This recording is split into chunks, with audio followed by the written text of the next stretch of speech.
मनोज जरांगे पाटील हे उपोषण मुंबईत करणार की आंतरवाली सराटीत करणार असा प्रश्न गेल्या काही दिवसांपासून उपस्थित केला जात होता। अखेर मनोज जरांगे पाटील यांनीच उपोषण आंतरवाली सराटीत करणार असल्याची माहिती दिली आहे। मराठा आरक्षणासाठी मनोज जरांगे पाटील येत्या 29 ऑगस्टपासून पुन्हा एकदा आंतरवाली सराटीतच आमरण उपोषणाला बसणार आहेत।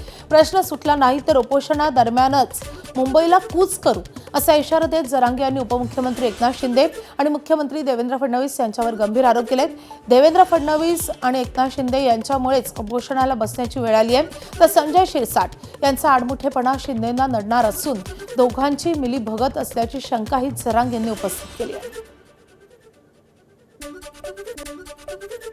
10-20 दिवस आंतरवालीत आमरण उपोषण करायचे। 10-20 दिवसाचं आमरण उपोषण करून बी सरकारनं जर प्रश्न नाही सोडला तर तसंच मुंबईला निघायचं म्हणून ते दिलेलं निवेदन। परंतु ती 29 तारीख बहुतेक त्याच्यावरती टाकण्यात आली असं काहीतरी मी ऐकलंय कालच आता, आणि तसं सांगण्यात आलेलं नव्हतं। बांधवांना सांगितलं होतं की 29 ऑगस्टला आंतरवालीतच उपोषण होणार। एकनाथ शिंदे साहेबाला एवढा मोठा पक्ष चालवायचा, राज्य चालवायचं तर कंट्रोल असला पाहिजे आपल्या मंत्र्यांवरती। आमदार शिरसाट जाणून बुजून मराठ्यांचे प्रमाणपत्र रद्द करतोय आणि शिंदे साहेब संपायला लागलेत, मराठी त्यांच्या पक्षापासून तुटायला लागलेत, तरीही तो प्रमाणपत्र येत नाही। इतका आडमुठा आहे, त्याचं आडमुठं धोरण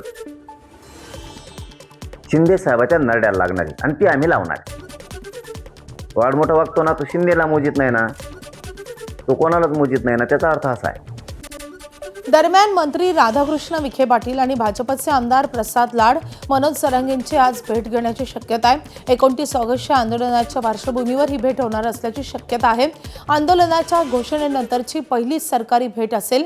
मनोज जरांगे पाटील यांच्याशी संवाद साधून त्यांचे गैरसमज दूर करण्याचे आणि आंदोलनावर तोडगा काढण्याचे प्रयत्न या भेटीदरम्यान केले जाण्याची शक्यता आहे।